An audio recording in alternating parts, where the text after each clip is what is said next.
Shri Ganesha Sharada Gurubhyo Namaha Ramaya Ramabhadraya Ramachandraya Vedhase Raghunathaya Nathaya Sitaya Pataye Namaha. Welcome to all for this session on Ramayana to chapter 5 under Balakanda. In the previous chapters, we have seen Narada having told the entire story of Rama in a condensed form, which was later elaborated by sage Valmiki in its prescribed meter as according to the command of Brahma. So initially, Valmiki visualized the entire story of Ramayana and then wrote it into 24,000 verses and taught it first to Kusha and Lava.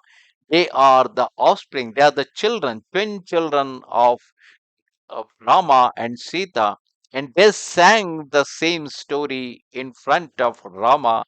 And here we are now listening to that same story was sung by them. The earth consisting of seven islands called the Saptadvipa Vasundhara has been under one ruler since the time of those kings descended from Manu who were ever victorious. Among those mighty monarchs was Sagara, followed by his 60,000 sons who hollowed out the ocean. This classic Ramayana contains the history of the house of Sagara founded by Ikshvaku. This Ramakatha will be recited from beginning to end. Let all listen to it with faith. On the banks of river Sarayu, there was a great and prosperous country named Kosala, inhabited by contented, contented people.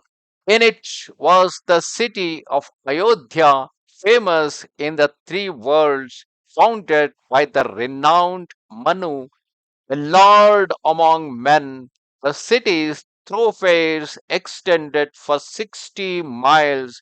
Its beauty was enhanced by streets admirably planned, principal highways being sprinkled with water and strewn with flowers.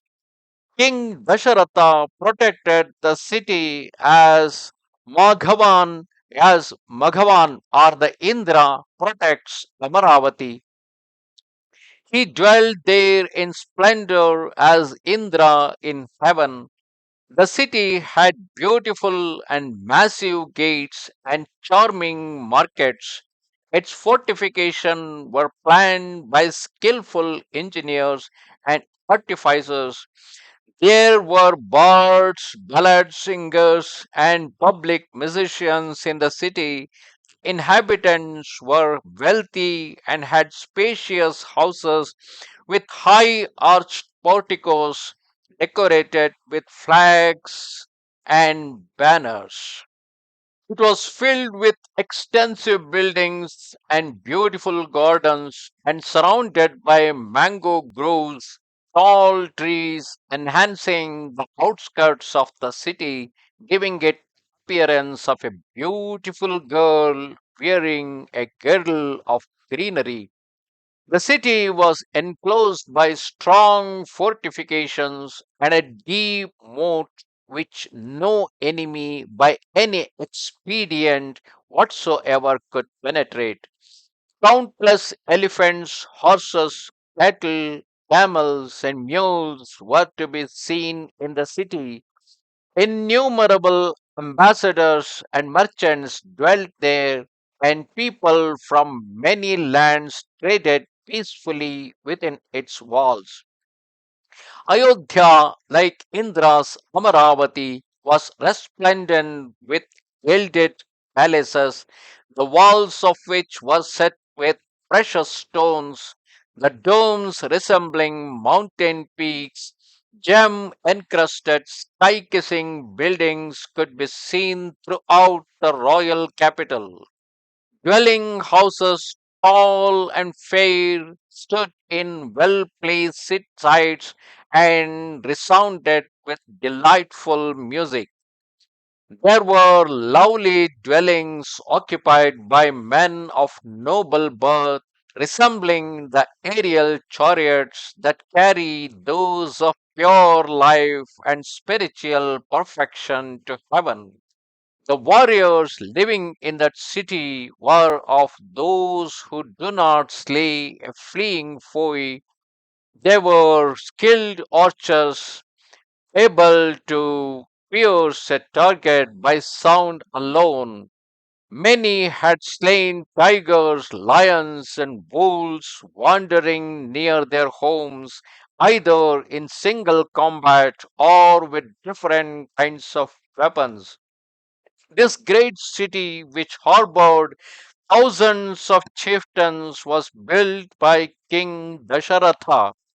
In Ayodhya lived countless learned men engaged in the observance of rituals.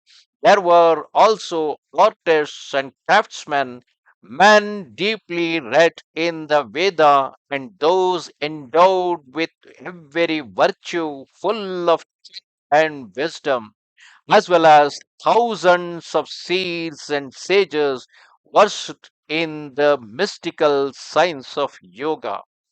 Thus ended chapter 5 of the Balakanda under Ramayana, explaining the glory of Ayodhya and King Dasharatha. Namaste Sharada Devi, Kashmira Puravasini, Twamaham Prarthaye Nityam, Vidya Danancha Dehime. Goodbye.